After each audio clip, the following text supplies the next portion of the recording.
rumahnya John Price udah berceceran darah. Lantainya di mana-mana semua darah, kayak lantainya itu udah kayak dipel sama darah. Jika aku tidak bisa memiliki ayahmu, maka orang lain tidak bisa memiliki dia.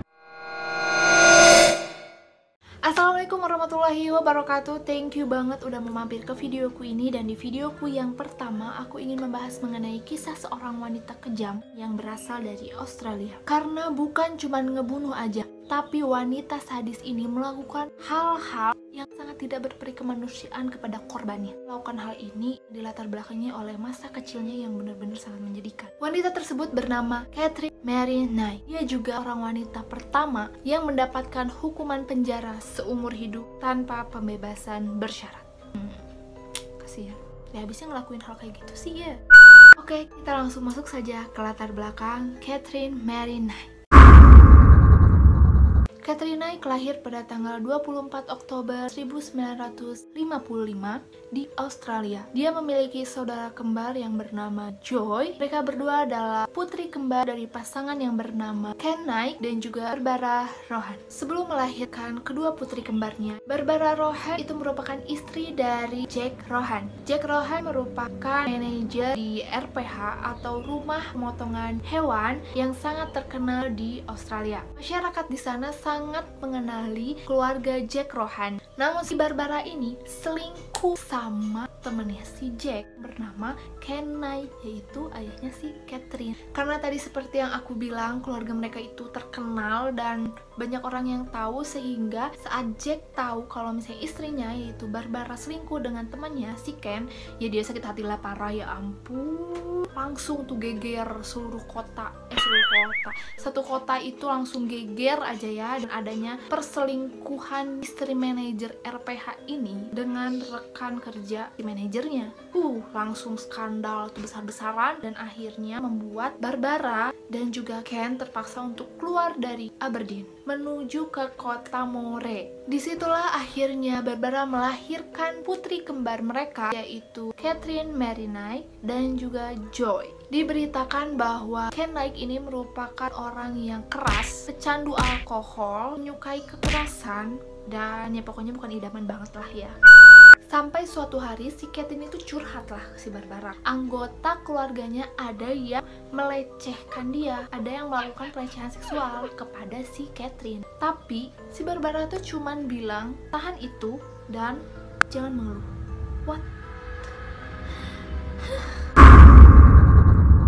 Setelah lulus, Catherine ini langsung mencari pekerjaan dan dia langsung diterima di pabrik pakaian. Itu gak berlangsung lama, hanya 1 tahun aja dia bekerja di pabrik pakaian. Setelah itu dia keluar mencari pekerjaan impiannya di rumah pemotongan hewan. Di rumah pemotongan hewan ini mungkin karena itu kerjaan impian ya, cita-citanya ya, sehingga dia itu bekerja keras, ulet lah gitu ya. Akhirnya dia dipromosikan jadi boning. Boning itu hanya diperuntukkan untuk orang-orang yang di bagian eksekusi hewannya gitu, kayak misahin daging, terus kayak menguliti si hewannya gitu. Di sisi lain, dalam waktu yang bersamaan, Catherine itu menjalin hubungan dengan teman satu pekerjaannya, ya biasalah ya, cinlok gitu kan ya, dengan orang yang bernama David Kellett. David Kellett merupakan pecandu alkohol dan dia itu sama seperti Catherine, orangnya menyukai kekerasan. Sampai dengan tahun 1974 mereka berdua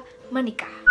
Pada tahun 1976 lahirlah anak David dan juga Catherine yang diberi nama Melissa. Perempuan tuh anaknya. Pada saat Melissa sudah lahir nih ya, ternyata si David ini selingkuh sama cewek lain.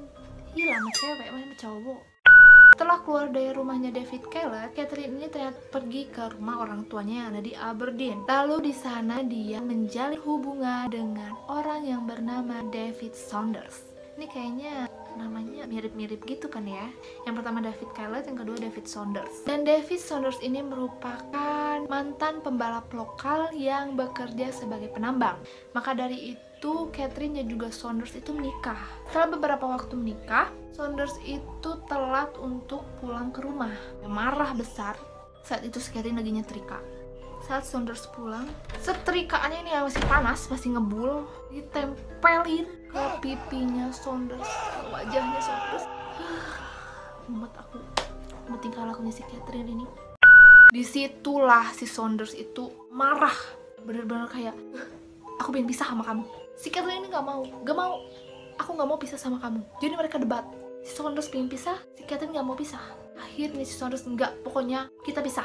Sampai akhirnya si Catherine ini bawa anjingnya si Saunders ke hadapan si Saunders, dia gorok lah itu lehernya. Gila dong, metong lah dia. Jadi si Saunders juga campur aduknya, sedih, marah gitu kan. Sampai akhirnya Saunders ini beralasan minta izin sama si Catherine untuk keluar kota karena alasan pekerjaan. Setelah itu si Catherine ngizinin si Saunders kan. Ternyata setelah beberapa hari ada tukang bakso, geng. Si ampun, aku jadi lapar. Setelah beberapa hari, Saunders ini tuh nggak balik-balik lagi ke rumah. Ya takut kali sama si Catherine, ya ampun. Tuh kayak bener-bener, aduh ini cewek gila banget gitu kan. Gak lama dari situ, gak lama kemudian tuh dia punya cowok lagi yang bernama John Chillingworth. Dan pada tahun 1991 Catherine itu melahirkan anak John Chillingworth yang diberi nama Eric. Setelah Catherine melahirkan Eric, gak lama kemudian John Chillingworth memergoki Catherine selingkuh dengan laki-laki yang bernama John Price. Langsung masuk aja ke hubungan Catherine dan juga John Price.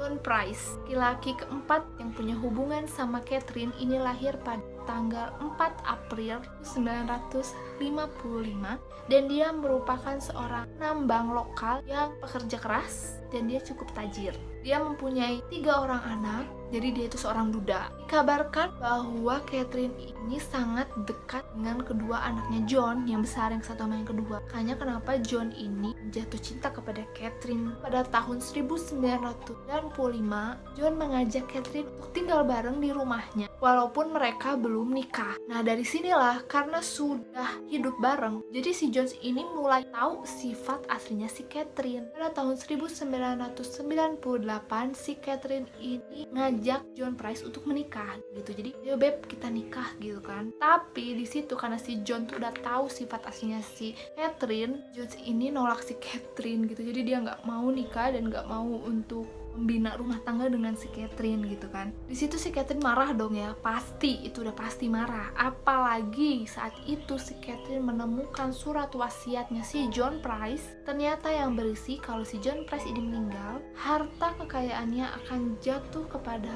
ketiga anaknya dan juga mantan istrinya. Makin dan tuh si Catherine ini marah besar. Akhirnya si Catherine itu minta jatah ke si John. "Oke, kalau kamu nggak mau nikahin aku minta jatah sama kamu $10.000. Dia bilang gitu. Terus kata Jones, "Hah? Gak mau lah," gitu kan ya.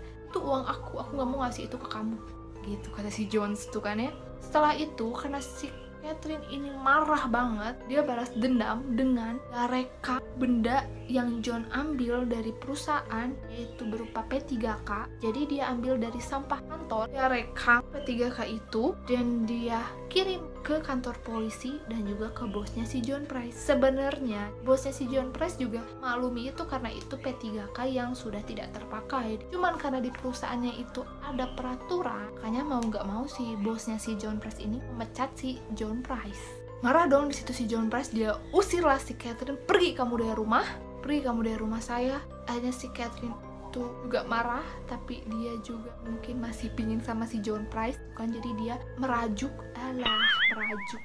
Dia tuh merayu si John bisa memaafkan dia nggak akan melakukan hal itu lagi. Dia tuh pasti berbicara bahwa dia nggak akan melakukan hal itu lagi.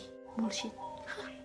Pada suatu hari, hubungan Catherine dan juga John itu semakin memanas. Tiap harinya semakin memanas hingga si Catherine ini menusukkan benda tajam ke perutnya si John.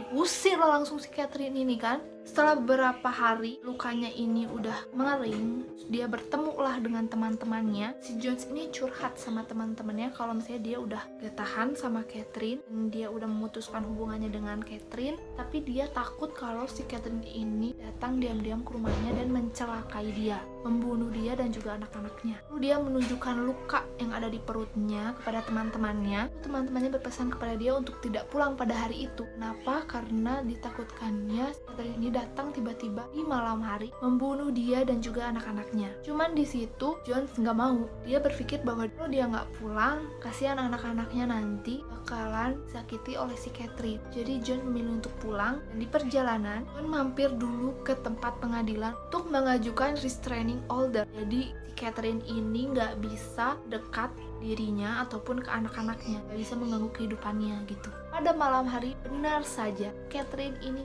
datang ke rumahnya si John dengan memakai lingerie hitam yang seksi. Jadi kayaknya mau ngegoda si John gitu kan, supaya mau hubungan lagi dengan dia. Jadi John sama si Catherine itu berhubungan pada malam itu. Hingga pagi hari, ternyata si John ini tidak masuk kerja dan tidak menghubungi teman-temannya, sehingga teman-temannya ini khawatir dengan John Price.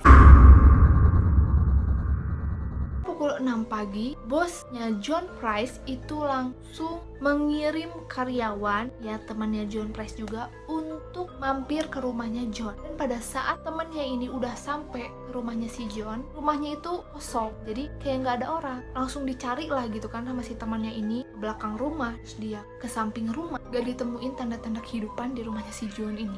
Tapi pada saat dia berdiri di depan pintu rumah, dia menemukan sebercak darah dari dalam rumah itu. Akhirnya dia berpikir untuk lapor ke polisi, dan juga dia memanggil tetangga-tetangga karena emang tetangga-tetangga di situ juga khawatir dengan keadaannya John Price. Pada saat jam 9 pagi, polisi langsung paksa masuk rumahnya John Price. Dan apa yang terjadi? Menurut pengakuan polisi, rumahnya John Price udah berceceran darah. Lantainya di mana-mana semua darah, kayak lantainya itu udah kayak dipel sama darah. Dan ditemukan si Catherine ini terbaring di tempat tidur dengan pil penenang yang berserakan di sampingnya. Dan diberitakan kalau si Catherine ini memakan pil penenang sebanyak mungkin sehingga dia menjadi koma. Sedangkan John Price udah gak karuan lagi deh bentuknya. Dia udah gak ada bentuk. Si Catherine udah menguliti, memotong-motong tubuhnya si John Price ini dan memasak kepalanya si John Price ini di dapur. Gila kan di bagian tubuhnya. Terus sama dia digantung coba pintu kamar, jadi kayak jaket gitu sih kulitnya. Aduh jijik aku jadinya. Terus sama dia dagingnya, tulangnya itu dipisahin coy, dagingnya direbus sama dia dipasak, udah kayak daging ayam. Kepalanya ini ditemukan kan sama polisi itu di dalam panci. Dan polisi juga menemukan 2 piring makan yang berisi daging John Price yang disajikan dengan sayuran. Dan itu diperuntukkan untuk kedua anaknya John Price nanti pada saat pulang sekolah. Gak kebayang dah. Dan di piring itu terdapat surat di mana berisikan bahwa jika aku tidak bisa memiliki ayahmu, maka orang lain tidak bisa memiliki dia. Hanya si John Price itu dibunuh, dipotong-potong kayak gitu ya. Jam banget ya ampun. Psikopat nih orang. Dan juga, aku lupa menginformasikan ini nih, aku lupa ceritain ini. Polisi juga menemukan bahwa ada piring bekas makan di pojokan, diduga sebagai dagingnya John yang habis dimakan sama si Catherine. Cuman si Catherine ini gak sanggup ngabisin dagingnya itu, hingga si Catherine ini minum obat penenang begitu banyak hingga mengakibatkan si Catherine ini koma. Akhirnya pulih dia dalam beberapa minggu, dimasukkanlah dia ke kantor polisi. Saat diinterogasi di kantor polisi, Catherine mengaku bahwa dia lupa dengan kejadian itu. Ya gila aja, coba kan ya dia lupa sama kejadian kayak begitu. Dia ngulitin, dia potong, dia rebus, dia makan. Dia lupa kejadian itu kan gak waras, gengs. Polisi bertanya-tanya apa dia waras atau enggak. Ini kan dicek lah. Polisi tuh ngundang beberapa psikiater gitu kan buat ngetes dia. Ternyata psikiater ini menyatakan bahwa dia ini waras. Dia waras, gengs. Dia nggak gila. Cuman dia memiliki sifat-sifat seorang psikopat, dimana sifat itu kejam, egois, berbahaya, gak punya empati, gak bisa untuk merasa bersalah. Bahkan dia itu seneng kalau misalnya dia melihat kematian di depan matanya. Pada tanggal 18 Oktober 2001, akhirnya Catherine Mary Knight mengaku bahwa dia telah membunuh John Price. Kan ngaku kan, kataku juga, dia tuh waras kan, jadinya ngaku kan dia. Psikiater aja udah bilang dia waras gitu kan. Akhirnya dia dijatuhilah hukuman penjara seumur hidup tanpa pembebasan bersyarat. Cerat gue. Namun, pada tahun 2006 nih, Catherine ini mengajukan banding atas hukumannya dia yang seumur hidup. Hakim menolak itu semua dan dia tetap di penjara seumur hidup tanpa pembebasan bersyarat. Oke gengs, gimana nih? Liku-liku banget kan kisahnya? Ya ampun, udah kayak sinetron 5 season coba. Kisahnya Catherine Knight ini tuh sampai diangkat ke film pada tahun 2016. Kalau yang mau nonton silahkan nonton. Dan jangan lupa kalau kalian suka dengan video ini, di like and di comment serta di subscribe agar channel ini bisa berkembang lebih baik lagi. Oke?